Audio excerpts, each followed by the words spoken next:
Assalamualaikum warahmatullahi wabarakatuh. Innal hamdalillah nahmaduhu wa nasta'inuhu wa nastahdihi wa nastaghfiruh wa na'udzu billahi min shururi anfusina wa sayyiati a'malina. Man yahdihillahu fala mudilla lahu wa man yudlil fala hadiya lahu.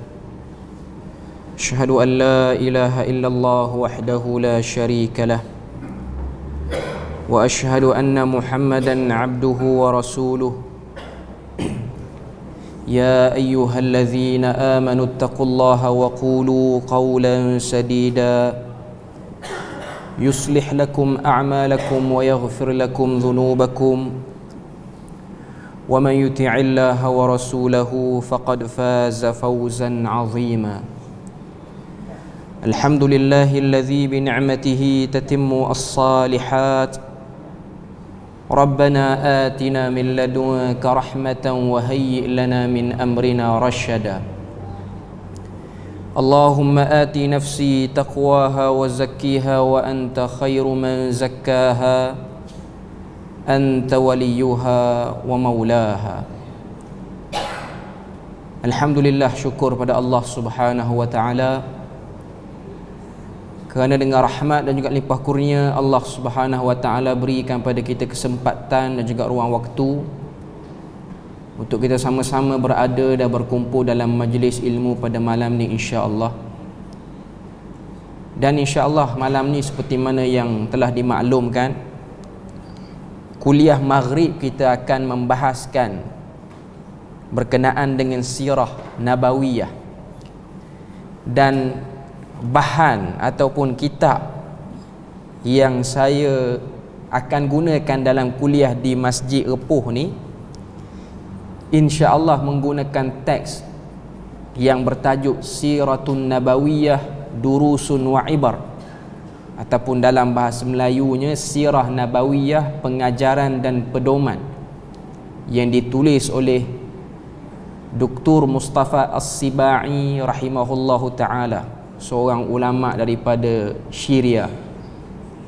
Dan alhamdulillah buku ni pun dah lama diterjemah dalam bahasa Melayu kita, dan terjemahan pun dah masuk beberapa versi. Maknanya dah lama dah, mungkin lebih pada 10 tahun ataupun 15 tahun dah terjemahan dia. Okay. Sebab apa? Sebab buku ni dia ringkas. Buku ni dia ringkas. Okay. Tapi saya tak bawa buku tu sebab saya punya kitab-kitab ni semua ada di Terengganu lagi, tak sampai lagi Perlis. Tapi alhamdulillah lah, dia punya kitab terjemahan tu pun kita boleh cari dalam internet pun banyak PDF. Cuma saya duk cari di kedai-kedai buku di Perlis ni kebanyakannya habis stok. Terbitan Pustaka Salam. Okay. Buku dia ringkas. Dan kalau kita tengok penulis kitab tu, Dr. Mustafa As-Sibai rahimahullahu ta'ala, dia tulis buku tu dalam keadaan dia dah sakit tenat. Kalau kita baca mukaddimah buku tu, dia sebut dan dia kata hajat dia nak tulis buku tu 10 bab. Tapi sampai bab yang ke-6, bahagian yang ke-6, dia pun wafat. Dia ni lamalah, tahun 80-an ataupun tahun 70-an, Dr. Mustafa As-Sibai. Cuma bacaan ataupun kitab sirah dia ni banyak orang guna dan banyak orang jadikan silibus. Bahkan pernah jadi silibus pengajian di universiti pun. Jadi saya suka guna buku dia. Sebab apa? Sebab pertama, buku dia ringkas, dan yang kedua, dia punya penulisan sirah dia tidak lebih kepada riwayat, tapi dia lebih kepada pengajaran sesuai dengan nama kitab tu, Durus wa Ibar, pengajaran-pengajaran dan juga pedoman-pedoman yang boleh dikutip. Sebab macam yang dah kita sebut ataupun dah saya sebut pada kuliah sebelum ni, kuliah pertama kali di masjid ni, kita kaji sirah Nabi ni apa tujuan? Tujuan dia untuk kita letak peristiwa-peristiwa yang berlaku dalam hidup Nabi, berlaku dalam hidup kita, kita jadikan pedoman dan tata cara dan juga pilihan bila mana kita berhadapan dengan masalah yang mungkin sama dengan Nabi hadapi ataupun lebih kurang. Dia bukan hanya sekadar baca untuk dengar macam kita dengar cerita-cerita ataupun kisah-kisah tokoh lain, tak. Sebab cerita Nabi ataupun sirah Nabi ni dia ada keistimewaan lain berbanding sirah tokoh-tokoh lain. Sebab Allah Ta'ala sendiri sebut dalam Quran surah Al-Ahzab, ayat yang kita selalu dan biasa dengar, ayat yang ke-21, Allah Ta'ala sebut laqad kana lakum fi rasulillahi uswatun hasanah liman kana yarjullaha wal yawmal akhir. Pada diri Rasul itu ada contoh suri teladan yang baik bagi sesiapa yang berharap ataupun mengharapkan keredaan daripada Allah dan balasan baik pada hari akhirat. Maknanya Al-Quran sendiri dah gazetkan cerita lelaki ni ataupun cerita pembawa wahyu ni, iaitu cerita Rasulullah, cerita yang tak boleh dipandang enteng ataupun dipandang remeh. Wajib kepada kita sebagai orang Islam, kita kena tahu sirah Nabi. Tak boleh tahu cara detail pun, boleh tahu sedikit sebanyak, dan kita boleh cerita, wariskan cerita tu kepada generasi akan datang. Sebab ia berkait dengan tuntutan. Sebab Quran sebut uswatun hasanah, dia ada satu ciri yang berbeza berbanding tokoh lain. Nabi SAW ni dia disebut dan digelar dengan pangkat uswah. Kita dah sebut sini, uswah ni maksud dia apa? Uswah ni ialah contoh buat baik, contoh orang buat baik yang Tuhan suka dan Tuhan nak beri pahala. Sebab dalam dunia ni ramai orang buat baik, tapi belum tentu buat baik yang orang-orang lain buat selain Nabi tu Tuhan redha dan Tuhan suka. Perbuatan baik yang Nabi tunjukkan ataupun Nabi persetujui, confirm Allah Ta'ala redha, Allah Ta'ala akan beri pahala kalau orang tu ikut sebiji macam apa yang Nabi suruh.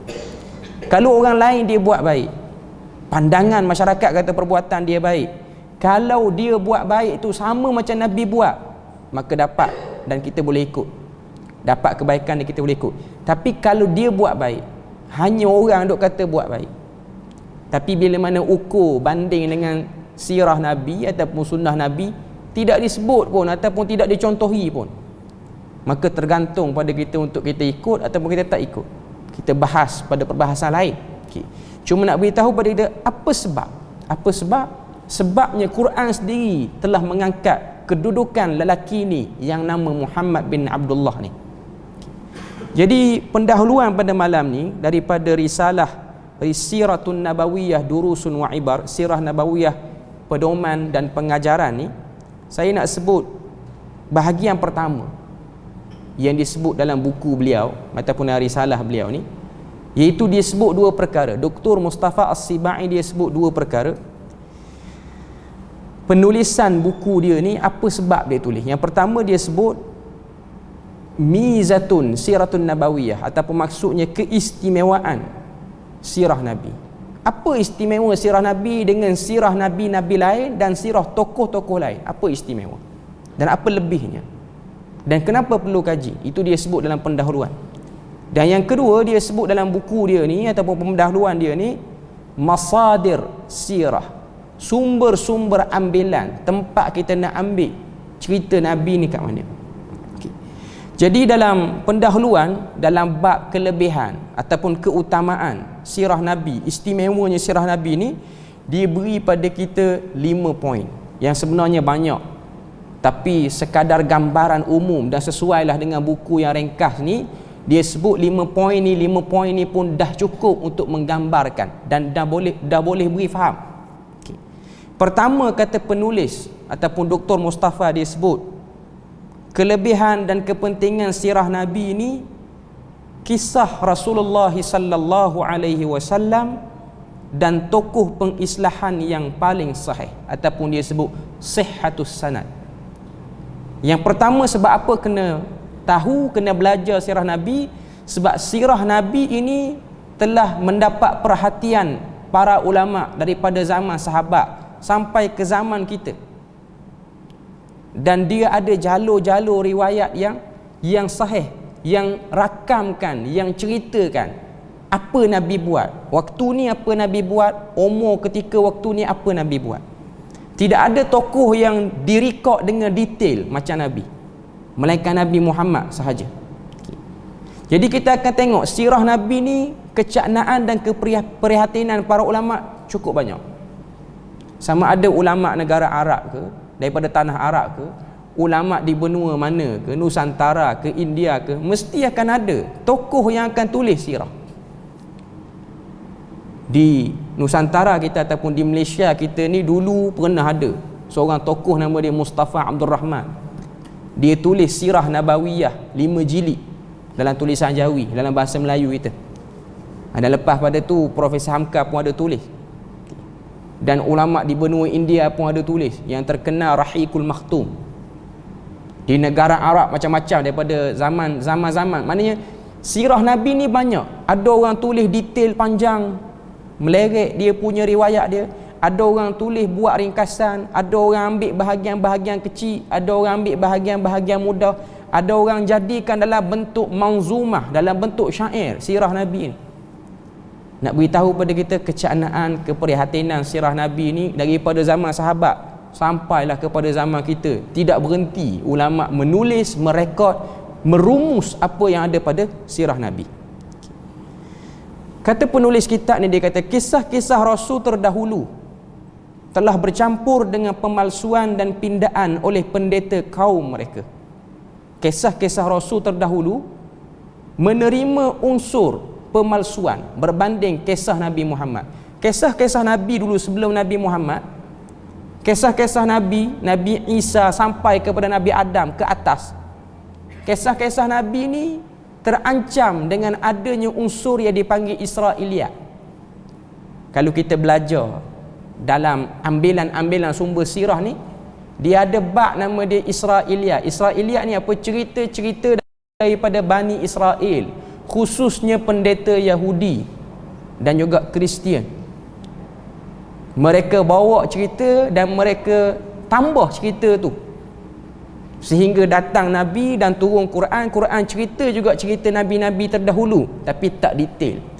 Cuma tujuan Nabi cerita tu, Nabi buang apa-apa yang salah ataupun apa-apa yang palsu yang telah disebut oleh orang-orang yang awal sebelum lahirnya Nabi sallallahu alaihi wasallam.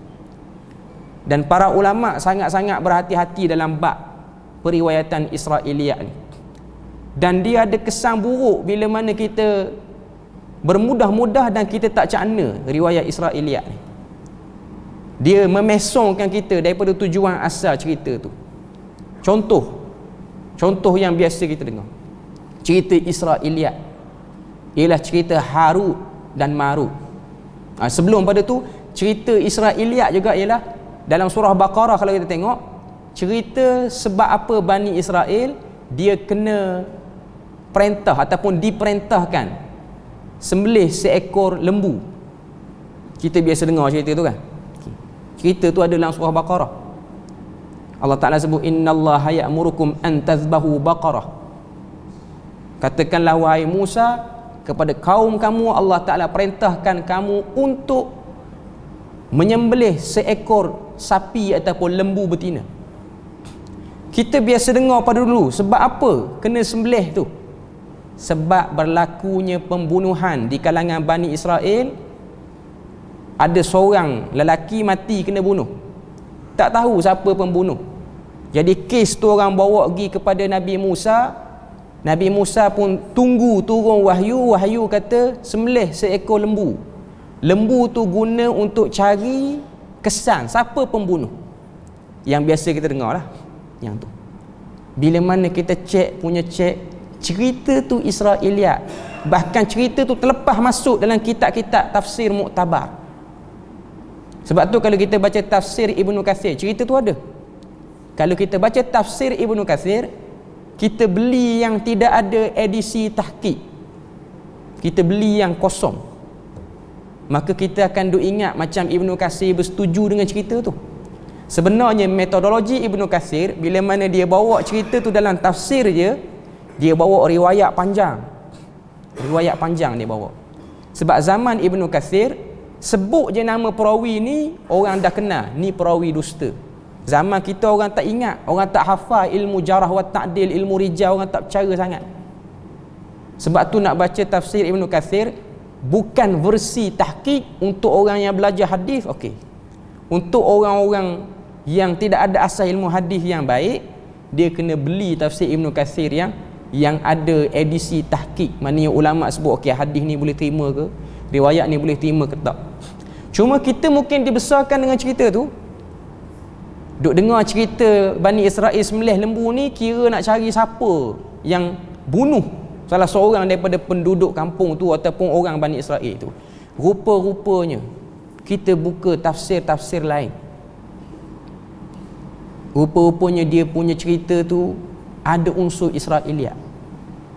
Sebenarnya arahan ataupun perintah suruh sembelih lembu tu bukan nak cari pembunuh. Cerita sebenarnya apa dia? Cerita sebenarnya tak ada orang mati pun. Tak ada orang mati pun. Cerita sebenarnya ialah bila mana Nabi Musa AS naik atas bukit Tur Sina, terima Taurat selama 40 hari 40 malam, Nabi Musa tinggalkan kaum Bani Israel pada Nabi Harun. Cuma Nabi Harun ni tak dapat kawal Bani Israel sehingga berlaku kesyirikan dalam kaum Bani Israel tu. Apa syirik yang berlaku? Seorang lelaki nama Samiri, dia buat patung anak lembu, sehingga patung anak lembu tu ditakjubkan ataupun nampak hebat di mata orang-orang Bani Israel.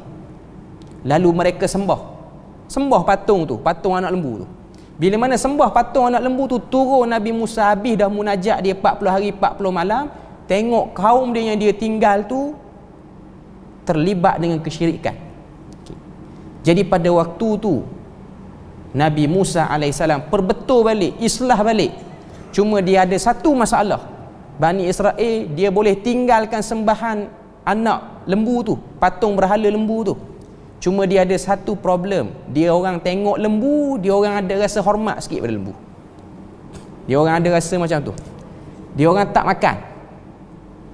Kalau nak makan daging kambing, lembu tak makan. Unta makan. Ikan makan. Tapi kalau lembu tak boleh. Sebab dulu teringat pernah duk sembah lembu ni. Jadi lembu ni kita tak sembah dah, cuma dia ada sikit rasa ta'zim pada lembu tu ada. Ada takdis pada lembu, ada rasa mulia sikit lembu. Jadi perintah Allah Ta'ala suruh sembelih lembu tu, tujuan dia apa? Buang sifat rasa lembu tu besar. Sebab tu bila mana Nabi Musa suruh Bani Israel sembelih lembu, Quran cerita apa reaksi Bani Israel? Dia orang banyak soal, banyak tanya.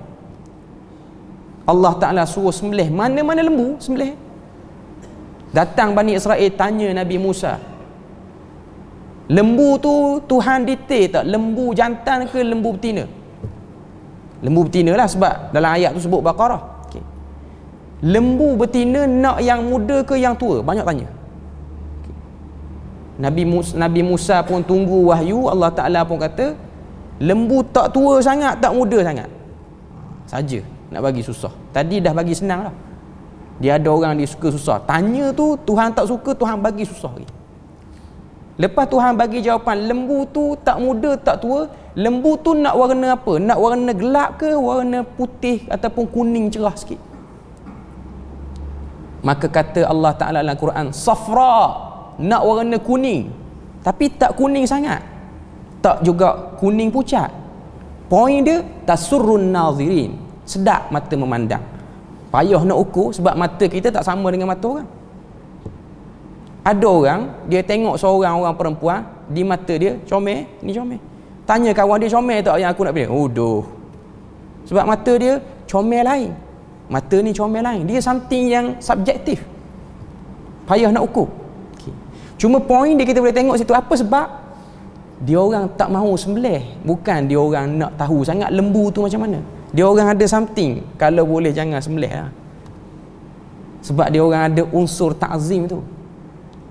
Sehinggalah Allah Ta'ala kata lembu tu, sehinggalah Bani Israel dia tanya Nabi Musa, warna kami dah tahu, usia lembu kami dah tahu, sekarang ni kami nak tahu lembu ni jenis lembu bajak ke ataupun lembu daging. Maka kata Allah Ta'ala, la dhalulun, lembu tu tak juga digunakan untuk bajak sawah ke ataupun bajak kebun. Lembu tu pun tak mahu juga yang jenis lembu daging. Makin susah. Sebab apa? Pertanyaan, soalan tu ialah menunjukkan keengganan, tak mahu ikut. Itu cerita betul dia. Sebab apa? Nak buang syirik. Baru kena dengan surah Baqarah. Tema surah Baqarah ni ialah tema buang syirik. Sebab tu kalau kita baca surah Baqarah ayat yang ke-21, Allah Ta'ala sebut, ya ayyuhan nasu ubudu rabbakumul ladzi khalaqakum. Wahai sekalian manusia, ubudu situ maksud dia apa? Seru Tuhan, sembah Tuhan. Jangan duk rasa hebat tengok binatang lain. Hebat tengok Tuhan, jangan duk tengok. Jangan duk teringat lagi ke lembu yang pernah duk sembah dulu. Tu poin dia. Kalau kita baca versi Israiliyat, tak nampak poin tauhid. Tak nampak poin dia. Poin dia jadi lari pada tema ayat tu. Tiba-tiba bawa cerita lembu tu kena sembelih sebab nak tahu seorang lelaki yang mati kena bunuh, siapa pembunuh tak tahu. Sebab tu kena sembelih lembu. Cerita Israiliyat tu lagi dahsyat. Sembelih lembu, tarik lidah dia, pukul atas mayat bangun, mayat cerita siapa bunuh. Itu Israiliyat punya cerita. Dia jadi something cerita tu. Cerita tu menyebabkan kita, oh, maknanya lembu ni hebat. Jadi hebat balik lembu.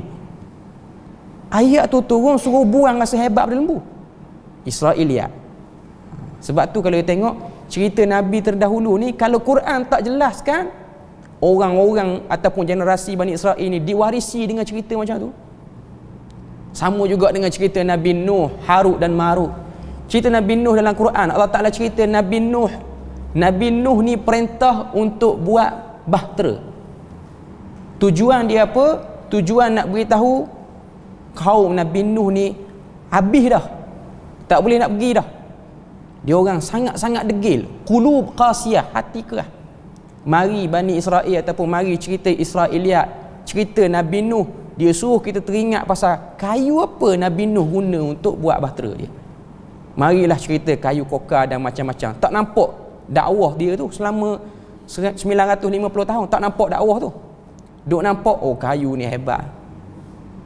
Kesan Israiliyat. Tapi sirah Nabi Muhammad, dengan sebab sirah dengan ilmu hadis tu dia duduk dekat, menyebabkan sirah Nabi ni ada ulama yang jaga. Ada ulama yang jaga. Okay. Jadi itu yang pertama disebutkan oleh Dr. Mustafa As-Sibai. Kehebatan, keistimewaan sirah Nabi ni, Allah Ta'ala jadikan orang-orang yang amanah di setiap zaman dan setiap generasi duk cerita dan duk tolak cerita-cerita pelik yang datang daripada orang tertentu, menisbahkan cerita tu pada Nabi. Zaman mana pun, hatta zaman kita, ada ustaz tu cerita punya sedap, cerita begitu begini, rupa-rupanya cek hadis palsu. Ada pula ustaz lain yang terangkan hadis tu. Itu rahmat. Sebab tu kita ni bila mana kita dapat dengar cerita betul, kita jangan ada perasaan, betul ke ustaz ni cerita dulu lain. Kalau ustaz tu berjaya bawakan dia punya takhrijnya, maknanya dia punya sumber ambilan, boleh cerita hadis ni ambil mana, kita pun boleh balik cek, tak apa. Tapi kalau dia cerita terawang-awang, something float, benda yang terawang, nampak macam hebat, kadang-kadang luar pada akal. Jadi kita kena berhati-hati cerita seperti itu. Dan kalau kita dengar cerita betul, kita kena ada rasa syukur. Allah Ta'ala tak wafatkan lagi aku dalam keadaan aku mati dalam dengar benda-benda tak betul daripada Nabi. Maknanya aku duk hidup ni, umur duk ada ni, boleh dengar riwayat yang sahih daripada hadis Nabi ataupun syariat yang Nabi bawa. Okay.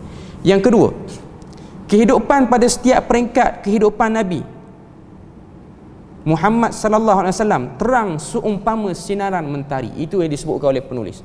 Cerita hidup Nabi ni bermula daripada zaman kanak-kanak, remaja, kahwin, dapat anak, sampai ke Nabi wafat. Semua ada. Dia tak macam cerita Nabi-Nabi lain dalam Quran. Kadang-kadang cerita Nabi tertentu, dia start Nabi tu dah dapat jawatan jadi Nabi dah. Dia tak start daripada keluar daripada perut mak dia. Kadang-kadang dia cerita zaman budak, zaman remaja Nabi, zaman dia wafat, zaman dia tua tak cerita. Tapi sirah Nabi Muhammad daripada dia keluar perut mak dia sampai dia dikebumikan di Madinah, komplit. ada belaka, semua ada. Dan daripada cerita-cerita ni ataupun kisah-kisah yang ada pada diri Nabi ni, apa benda yang kita akan dapat lihat daripada kecaknaan dan keprihatinan para ulama? Kita dapat lihat dalam cerita tu, dia akan bawa kepribadian Nabi, sifat Nabi, gaya makan minum Nabi, bangun duduk Nabi. Ini semua benda-benda yang kita tengok, benda tu akan membantu kita sama ada beri pedoman ataupun dia menyelesaikan masalah-masalah syariat kita. Contoh, bila kita baca hadis Nabi sallallahu alaihi wasallam ataupun kita baca sirah Nabi, kita akan tengok Nabi ni dia pernah mengalami keadaan-keadaan genting masa duduk di Madinah. Nabi duduk dengan sahabat, Nabi beribadah, tidak dalam keadaan aman selama 10 tahun tu. Ada keadaan perang, ada keadaan penyakit-penyakit tertentu tersebar. Macam mana Nabi beribadah? Benda tu ada sebut dalam sirah. Benda tu sekaligus boleh beri kepada kita panduan untuk kita beramal dengan syariat. Contoh, sejak akhir-akhir ni ataupun 2-3 hari ni orang duk sebar lafaz azan yang dilaungkan oleh muazzin di negara Kuwait. Sebab Kuwait dia keluarkan arahan, Wizaratul Awqaf, dia punya kementerian agama dia lah, keluarkan arahan ibdal salatil Jumaah ila salatil Zuhur, tukar salat Jumaat kepada salat Zuhur, macam Perlis buat juga. Cuma Kuwait ni seluruh negara lah. Malaysia ni Perlis aja buat, satu je buat. Di Kuwait semua buat. Dan apa arahan yang dikeluarkan oleh kerajaan Kuwait ataupun dia punya mufti di negara tu? Muazzin bila mana azan sampai dekat hayya 'alas salah, tukar kalimah tu sallu fi buyutikum ataupun sallu fi rihalikum. Orang duk share, terkejut tak pernah dengar. Di mana kita nak cari? Kita cari dalam sirah Nabi dan para sahabat. Cari ada hadis riwayat Abu Daud, ada riwayat Bukhari dan Muslim pun ada. Abdullah bin Abbas meriwayatkan hadis tu. Abdullah bin Abbas, satu hari Madinah dilanda hujan yang lebat. Maka kata Abdullah bin Abbas, hadis ni dia cerita Nabi dah wafat dah, dia cerita. Cuma saya nak beritahu sini keadaan orang Madinah, orang-orang yang tak sempat dengan Nabi ni, dia terkejut. Sebab Abdullah bin Abbas pesan pada muazzin, azan nanti sebut sallu fi buyutikum. Lalu ada 2-3 orang pergi berjumpa dengan Abdullah bin Abbas. Sebab apa pergi berjumpa? Tak puas hati. Sebab apa tak puas hati? Sebab Abdullah bin Abbas tu orang muda, bukan orang tua. Dia sahabat muda. Orang muda kadang-kadang orang tak berapa nak terima sangat apa yang dia sampaikan. Sebab tu ustaz-ustaz muda kalau dia bawa cerita lain sikit pada ustaz tua bawa, masalah tu. Dia akan jadi bising jemaah. Okey. Walaupun kadang-kadang ustaz tu boleh bawa argumen tu dengan tepat. Okey. Jadi ada orang mari sanggah Abdullah bin Abbas. Mari mana ni? Lafaz ni sallu fi buyutikum. Maka jawab Abdullah bin Abbas, ata'jabuna min hadha? Mu pelik ke dengar perkataan ni? Qad fa'ala dha man huwa khairum minni. Kata Abdullah bin Abbas, yang telah buat benda ni ialah orang yang lebih baik pada aku. Siapa? Nabi. Aku sempat zaman Nabi buat macam ni, aku sempat. Okay. Dan kata Abdullah bin Abbas, innal jum'ata azmah, sesungguhnya salat Jumaat itu kewajipan. Wa inni karihtu an ukhrijakum fatamshu fit tini wad dakhas. Kata Abdullah bin Abbas, dia kata salat Jumaat tu wajib, tapi aku bimbang orang-orang yang keluar daripada rumah untuk salat di masjid, mereka akan keluar melalui jalan-jalan yang licin dan tanah yang berseluk. Jalan licin, boleh banjir, boleh rebah, boleh mati. Sebab kita kena tahu tabiat hujan di negara Arab dia bukan macam negara kita. Negara Arab ni kalau hujan dia banjir besar tu, boleh mati, kereta pun boleh hilang. Jadi kalau keluar juga pergi salat Jumaat, boleh jadi berlaku kematian dengan sebab bawa lari air. Maslahah. Sebab tu kalau kita tengok sebahagian negeri ataupun sebahagian negara, dia keluar kenyataan tabdil, tukar salat Jumaat kepada salat Zuhur, min ajli maslahah, kerana itu ialah maslahah.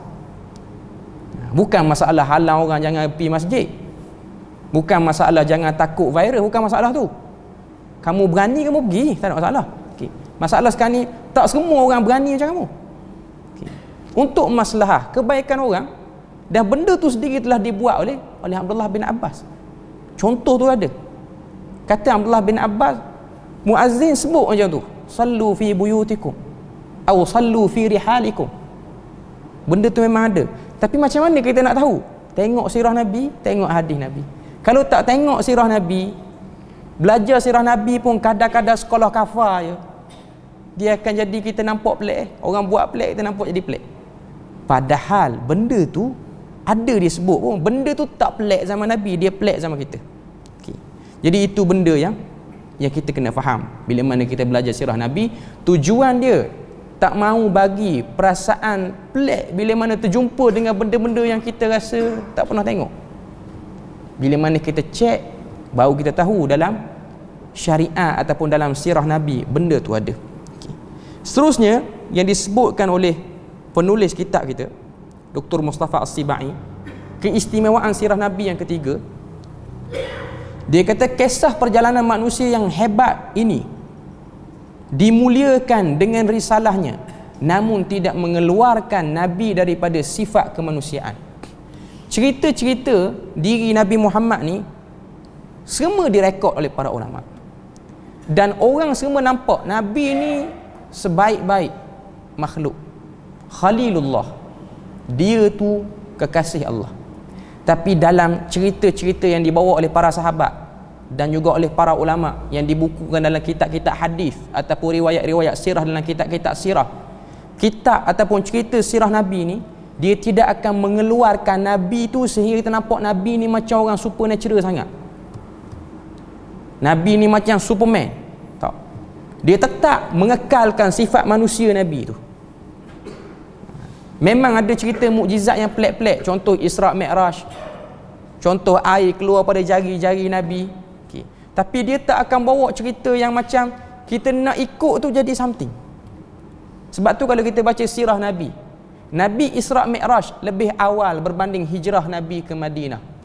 Maknanya Nabi, masa Nabi hijrah ke Madinah, Nabi sudah berkenalan dengan makhluk yang nama dia Buraq. Nabi kenal? Nabi kenal. Tapi sebab apa bila mana berlaku hijrah, Allah Ta'ala tak mudahkan urusan Nabi daripada Mekah ke Madinah, nak cepat naik Buraq.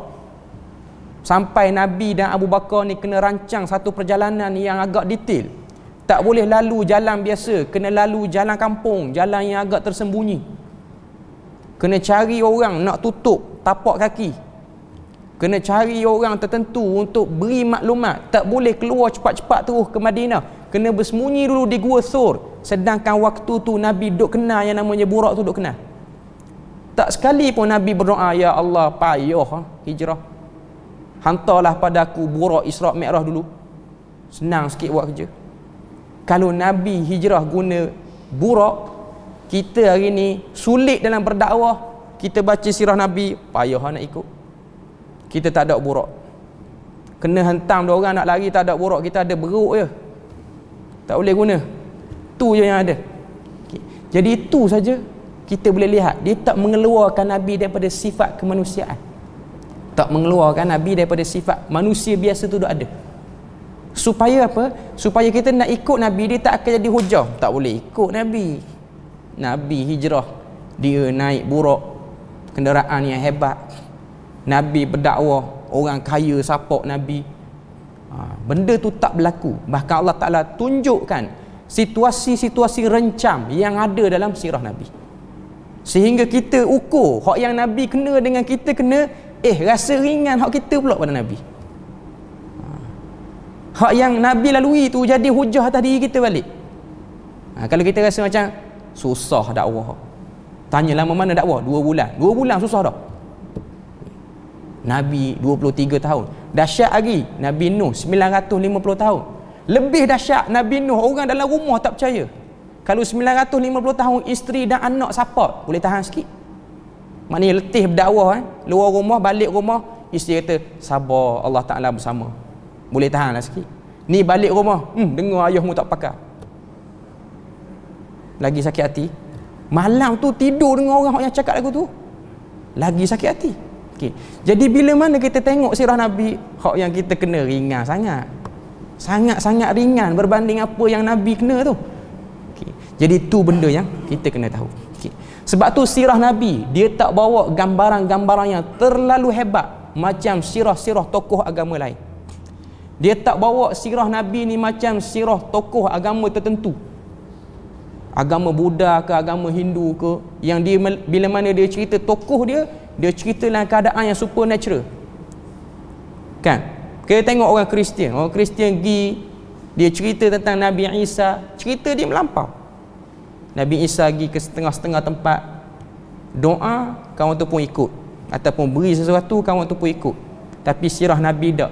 Sirah Nabi, ada orang Nabi dakwah terus terima, ada orang Nabi dakwah sampai mati tak terima.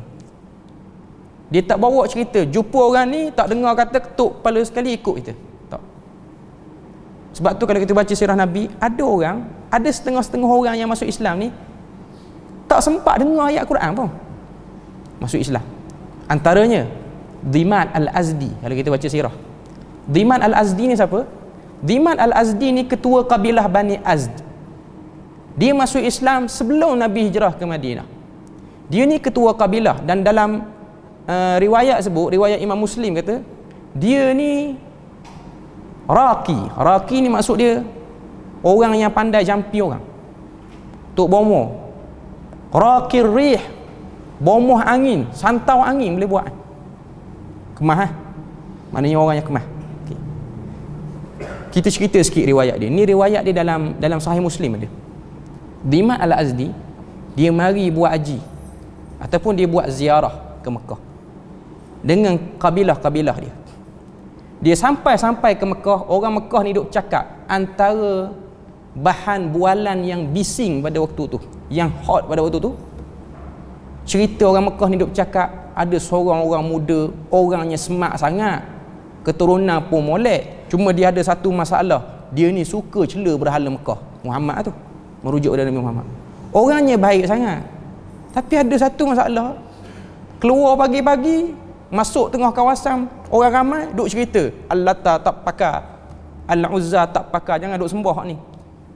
Jadi dia masuk Mekah, selesai buat umrah jahiliah lah, buat haji jahiliah ni, duduk rehat sekejap, dengar orang duk cakap benda tu.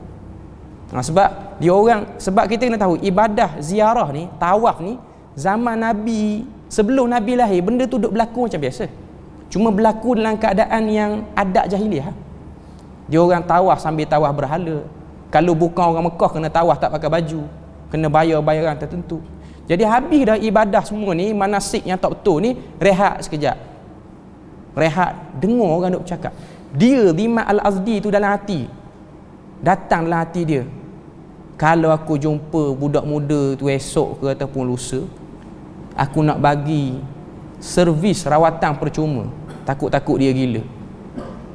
Dia sebut lagu tu. Tu dalam hati dia. Takdir Allah Ta'ala esok dia duduk, sebab dia bawa kabilah dia ni macam mutawif lah kita. Dia bawa kabilah-kabilah buat umrah. Jadi dia duduk lama juga di Mekah. Bila mana dia esok tu dia jumpa Nabi, orang pun duk tunjuk, okey ni lah lelaki tu. Dia pun pergi jumpa Nabi. Dia kata kepada Nabi, wahai Muhammad, ataupun wahai fulan, seorang budak muda, aku dengar orang duk cakap hal kamu ni, kamu suka cela Tuhan, dan ada orang kata kamu gila, kamu ada gangguan mental. Dia pun kenal diri dia. Aku ni inni arqarrih, dia sebut, aku ni orang yang pandai jampi, dan aku boleh hantar jampi melalui angin. Fahallaka, nak terang tak berubat dengan aku? Bagi tawaran tu, bagi tawaran. Nabi pun kata, boleh tak kamu dengar pada aku beberapa perkataan? Lepas tu kalau nak berubat, aku berubat. Kalau kamu rasa aku sakit, berubat. Okay. Maka dia pun kata, okey, cakap apa yang kamu nak cakap, kamu cakap. Okay. Nabi pun cakap innal hamdalillah nahmaduhu wa nasta'inuhu wa nastahdihi wa nastaghfiruh wa na'udzu billahi min syururi anfusina wa min sayyiati a'malina man yahdihillahu fala mudilla lahu wa may yudlil fala hadiyalah asyhadu an la ilaha illallah wahdahu la syarikalah wa asyhadu anna muhammadan abduhu wa rasuluh. Sampai situ Dhimma al-Azdi ni kata pada Nabi, a'id alayya maratan ukhra. Ulang sekali lagi yang sebut tadi. Nabi pun sebut innal hamdalillah nahmaduhu wa nasta'in. Siapa dekat wa asyhadu anna muhammadan abduhu wa rasuluh, dia pun kata pada Nabi, a'id alayya maratan ukhra. Ulang sekali lagi. Cukup 3 kali ulang, dia kata pada Nabi, aku ni orang yang biasa dengar jampi-jampi hebat, syair-syair hebat, tapi dengar perkataan kamu ni, faja'altu fi nafsi fi qamusil bahri, aku macam diterbangkan, macam terawang-awang. Hebat kata-kata kamu ni. Dia pun tanya Nabi, kamu bawa ajaran apa? Aku bawa ajaran tauhid, sekian-sekian. Maka dia pun kata pada Nabi, hati yadaka, berikan tangan kamu pada aku nak bai'ah masuk Islam. On the spot, tak dengar ayat Quran apa. Itu dia panggil khutbatul hajah, tuan-tuan. Menjadi sunnah kepada mana-mana orang yang nak berceramah, nak berkhutbah, sebut benda tu. Dalam khutbah di negeri Perlis memang benda tu sebut. Tapi ada setengah orang di tempat lain, bila ustaz tu baca khutbatul hajah, itulah filter nak kata ustaz tu sesat ke tak sesat. Dahsyat. Padahal kata-kata tu telah mengislamkan seorang tok bomo besar. Bukan bomo siang ni, bomo Mekah. Okay. Mana kita boleh tengok, tak dengar ayat Quran apa masuk Islam. Ada sebahagian orang yang Nabi dakwah mudah. Kita beri laluan azan tu.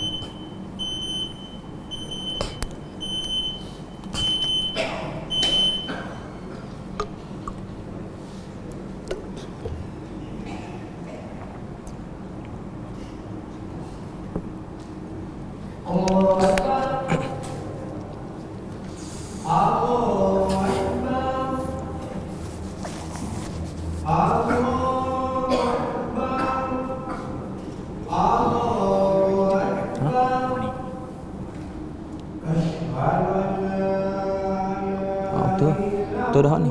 Ni ah. Oh ni.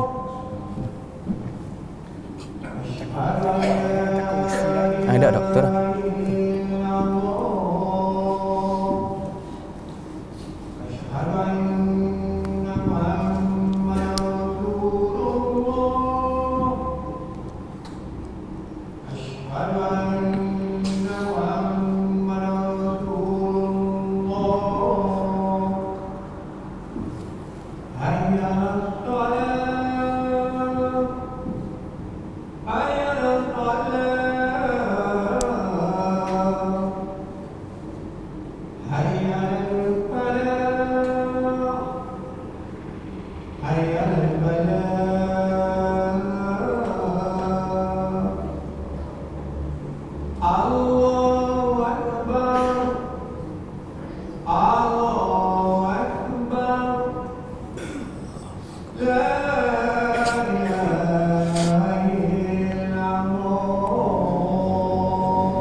Okay, kita sambung sikit lagi. Okay. Tadi kita cerita tentang orang-orang yang Allah Ta'ala mudahkan terima hidayah dalam siri dakwah Nabi. Dhimma al-Azdi. Kita boleh bayang tuan-tuan, Dhimma al-Azdi ni kehidupan dia duk hafal mantra, duk hafal ayat-ayat jampi. Tak pernah dengar yang nama Quran. Masuk Islam pun bukan dengar Quran, dengar khutbatul hajah baru. Allah Ta'ala mudah dan beri kepada dia tu kemudahan. Okay, kemudahan. Okay. Cuma ada sebahagian ulama dia duk bincang sebab apa Dhimma al-Azdi ni dia mudah sikit masuk Islam. Okay. Kalau tuan-tuan perasan cerita kita tadi, bila mana orang dengar, dia tu dengar orang duk cerita Muhammad ni begini-begini gila, ataupun Muhammad ni tukang sihir apa semua, dia punya first perasaan yang terlintas dalam hati dia tu, dia bukan nak join orang kutuk kan. Setengah kita bila mana kita dengar orang duk cerita ada seorang orang ni jahat sungguh lah kampung, kita pun memang teruk lah. Tak kenal lagi orang. Kita pula tambah cerita tu sedap. Tapi dia punya perasaan lain. Dia datang perasaan kesian. Dia duk dengar orang duk cakap hal Nabi ni, dia kata, kesian budak ni muda-muda gila dah. Jadi dia tu macam nak menyumbang sesuatu. Kalau dia ni betul sakit, aku nak bagi tawaran berubat. Nak cerita pada kita, orang ni Allah Ta'ala nak beri kebaikan. Kadang-kadang dia ada satu hati yang lembut. Hati yang lembut, hati yang baik. Tapi bukanlah indikator yang tepat pun sebenarnya. Saya tak bersetuju sangatlah dengan pendapat ni. Cuma ada sebahagian ulama kata antara dorongan faktor yang menyebabkan Dhimat Al-Azdi itu mudah masuk Islam sebab dia ada jiwa yang baik sebelum masuk Islam. Ada yang sebut macam tu. Okay. Tapi kalau kita tengok cerita Dhimat Al-Azdi ni, ada orang yang lagi baik pada Dhimat Al-Azdi. Abu Talib lagi baik. Lagi baik daripada Dhimat Al-Azdi. Dia bukan setakat kesian Abu Talib ni. Dia protect dan beri jaminan keselamatan. Bahkan tak pernah angkat suara pun pada Nabi. Tak pernah marah Nabi. Tapi tetap tak masuk Islam. Jiwa dia baik je kok. Okay. Cuma nak beritahu pada kita, bila mana kita baca sirah Nabi ada siri-siri dan cerita-cerita seperti ni, dia menggambarkan pada diri kita bila mana kita baca sirah Nabi. Nabi ni berusaha dengan kadar orang yang kita sebut manusia biasa. Manusia. Bukan Nabi berusaha dengan kadar orang yang ada kuasa boleh tarik hati orang. Tak ada. Sebab tu Nabi, Allah Ta'ala tak beri kepada dia ilmu yang pelik-pelik. Allah Ta'ala tak beri. Allah Ta'ala beri pada Nabi ni ilmu wahyu, ilmu syariat. Sepanjang Nabi berdakwah, Nabi tak pernah pun boleh trace orang. Okey, orang ni tak payah cerita Quran lebih-lebih. Tahu dah tak terima. Tak ada kasyaf, tak ada apa pada Nabi. Mari orang kita akhir zaman boleh ada kasyaf. Boleh ada kasyaf. Maknanya datang, tahu dah dia mari ni isi hati dia. Kita boleh kata ilmu tu bukan daripada hadiun nabawi. Sebab sirah Nabi tak bawa dengan cara macam tu. Okay. Kemudian kata penulis kitab, dia kata sirah Nabi Muhammad meliputi setiap dimensi kemanusiaan yang dimiliki oleh setiap insan yang ingin mencontohinya. Kata Dr. Mustafa As-Sibai, siapa yang nak ikut Nabi? Orang muda, dia baca sirah Nabi, dia boleh ikut tak? Boleh jadi tak orang muda yang baik? Boleh jadi. Orang yang dah berkahwin, dia baca sirah Nabi, dia boleh jadi tak suami yang baik atau isteri yang baik? Boleh juga. Ayah yang baik pun boleh. Pendakwah yang baik pun boleh. Guru yang baik pun boleh. Pemimpin negara yang baik pun boleh. Ahli politik yang baik pun boleh. Sahabat yang baik, jiran yang baik, masyarakat yang baik, semua ada pada seorang tu je, iaitu Nabi Muhammad. Sebab ada setengah-setengah tokoh, kita boleh ikut dia pada satu bahagian je. Bahagian apa? Bahagian perguruan dia ke? Bahagian hubungan rumah tangga dia ke? Nabi tak. Nabi meliputi semua. Nak jadi orang muda hebat baca sirah Nabi, nak jadi ayah yang hebat pun sirah Nabi, nak jadi suami yang baik pun sirah Nabi, nak jadi guru baik pun sirah Nabi, nak jadi pemimpin negara ahli politik yang baik pun ada dalam sirah Nabi. Tak perlu pergi dah cari tokoh-tokoh lain, tak perlu. Dah cukup berhimpun pada diri Nabi ni semua kebaikan. Sebab tu Quran sebut wa innaka la'ala khuluqin azim. Seterusnya, antara yang disebutkan oleh penulis kitab kita yang terakhir daripada keistimewaan sirah ni, dia sebut sirah Nabi ini memberi dalil yang tidak diragui lagi tentang kebenaran risalah dan kerasulan baginda kepada kita. Rasulullah memulakan dakwah berseorangan, namun setelah berjuang selama 23 tahun, hampir seluruh semenanjung Arab memeluk Islam. Baginda dibekali mukjizat Al-Quran yang sentiasa menjadi panduan dan hujah kepada baginda dalam menghadapi orang kafir. Mukjizat baginda ini bukanlah berbentuk perkara luar biasa yang menyalahi adat seperti mukjizat para rasul yang lain. Sebaliknya, Al-Quran berdialog dengan akal, hati dan panca indera manusia agar mengenali kebesaran Tuhan. Sirah Nabi ni dia sebut yang terakhir dalam bab keistimewaan ni, dia kata sirah Nabi ni dalil paling besar yang tak boleh kita ragu. Tak ada tempat kita nak ragu pada Nabi, melainkan orang yang nak cari keraguan. Melainkan orang yang nak cari keraguan pada sirah Nabi, dia boleh cari keraguan, dia jumpa keraguan. Sebab tu tuan-tuan tengok sebahagian orientalis, mustasyrikin, orang-orang yang kaji agama Islam di barat, kaji untuk cari kat mana tak kena Islam. Dia orang jumpa tak? Dia orang jumpa. Dia orang boleh guna dalil tak? Guna dalil, dalil sama dia guna. Dalil sama dia guna. Tapi dia boleh spin, memahami dalil. Macam mana? Sebab tu kau tengok orang-orang orientalis ni, pihak orientalis ni, dia bawa dalil hadis Nabi, dia bawa dalil macam-macam dalil. Yang bila mana kita orang Islam yang agak kurang ilmu ni, kita dengar dalil dia tu macam hebat lah. Dia pertikai Nabi. Antaranya ialah hadis Nabi SAW duduk dengan sahabat, tiba-tiba lalu seorang perempuan. Lalu Nabi pun masuklah rumah. Nabi masuklah rumah dan Nabi bersama dengan Safiyah. Nabi keluar, sahabat tengok rambut Nabi basah macam baru lepas mandi. Sahabat tanya, apa yang telah terjadi? Maka Nabi kata, bila mana aku tengok seorang perempuan lalu tadi, perempuan muda lalu, fawaqa'tu fi nafsi, maka telah timbul dalam diri aku ni rasa gairah terhadap perempuan. Jadi aku masuk dalam rumah dan aku dapatkan yang halal. Orientalis cukup suka baca hadis ni, nak nampakkan Nabi ni orang yang tak boleh kawal dia punya perasaan ni. Tapi kita sebagai orang Islam, kita baca hadis ni, apa yang kita nak ambil manfaat? Kita melihat basyariyatun Nabi, kemanusiaan yang ada pada diri Nabi.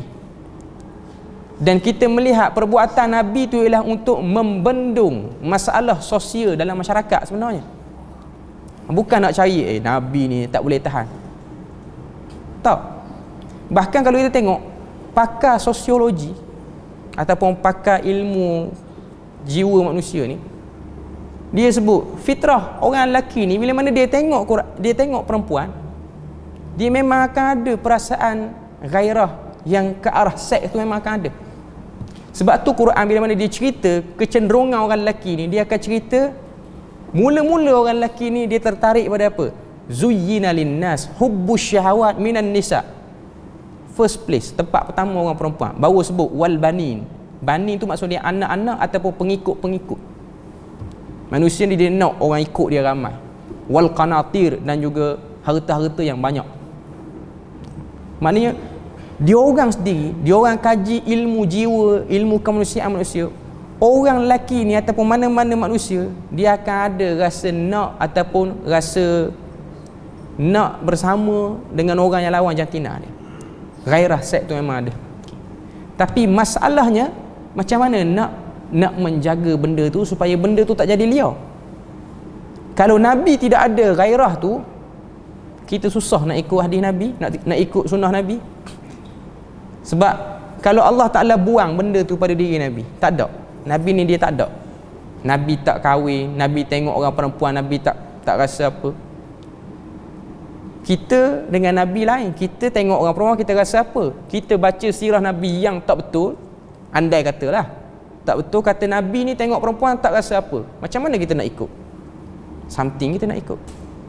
Sebab tu Nabi sebut, mana-mana orang yang tidak boleh kawal nafsu, ataupun dia rasa nafsu dia tak terkawal, dia dapatkan yang halal. Maknanya yang dah kahwin, dapatkan isteri dia. Yang tak kahwin, Nabi sebut juga, kena puasa. Itu tali kekang dia. Dan hadis tu pun sekali je, ataupun tak banyak, tak sampai 5-16 kali. Bukan yang mana tiap-tiap kali orang puang lalu Nabi jadi gitu. Tak pun. Cuma nak cari point, nak kata Nabi tu tak betul, macam-macam. Dan ada juga satu hadis, iaitu orientalis barat mengatakan Nabi ni bukan orang yang ta'zimus syariah, orang yang membesarkan syariat. Dia guna dalil apa? Dalil Nabi terlepas solat subuh. Ada satu dalam Sahih Muslim. Nabi balik pada perang dengan sahabat-sahabat. Nabi arahkan seorang sahabat jangan tidur, yang lain nak tidur. Nabi suruh berhenti rehat, lain tidur, seorang ni jangan tidur, bergilir. Tujuan dia apa? Masuk waktu subuh, berhenti, kejutkan orang, bagi orang bangkit semua untuk solat. Okay. Tapi dia pun letih juga, akhirnya tertidur semua. Sehinggalah dalam hadis tu sebut, Nabi dan sahabat ni bangun bila mana cahaya matahari panas tu kena pada kulit. Maknanya pukul 8 lah, lebih kurang sekarang ni, pukul 8 pagi, panas dah, 7 lebih, pukul 8 pagi. Bangun tu terus Nabi suruh Bilal azan dan solat subuh.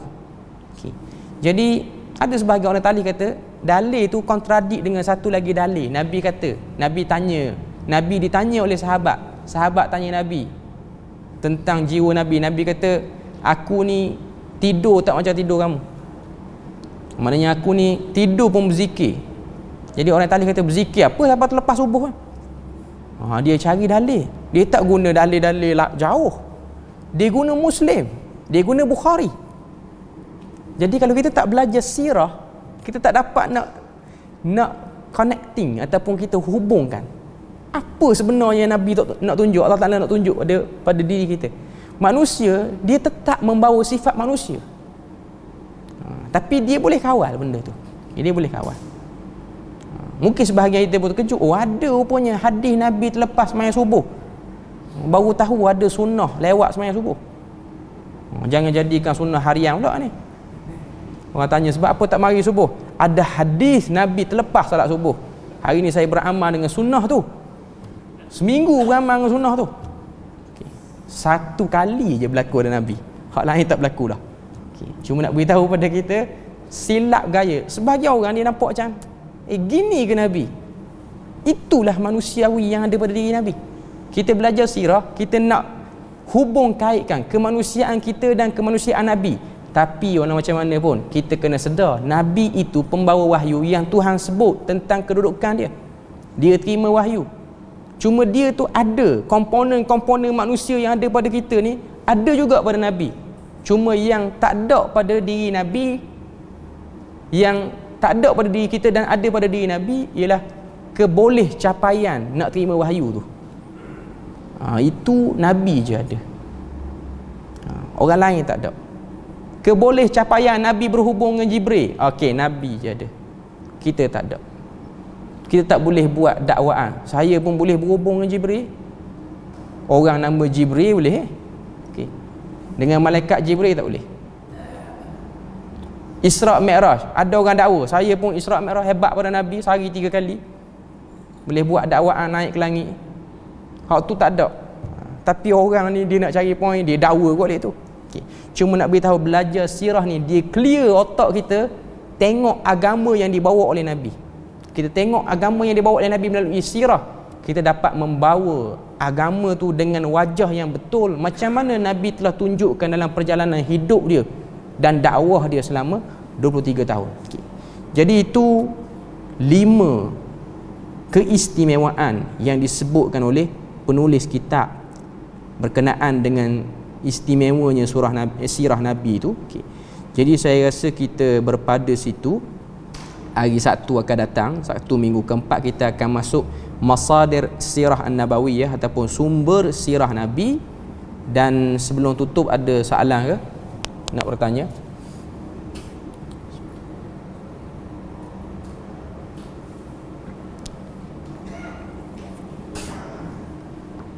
Tak ada soalan?